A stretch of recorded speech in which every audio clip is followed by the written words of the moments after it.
onion pork chop recipe. Yan.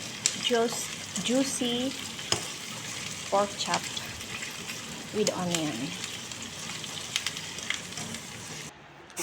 For the sauce, nag-fry lang ako ng onions. Nagyan ko ng soy sauce at saka yung ketchup.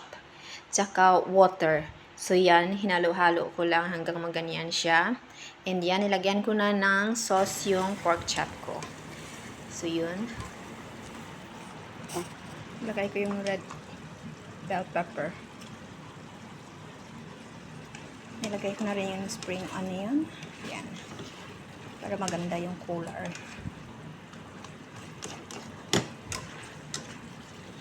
Okay.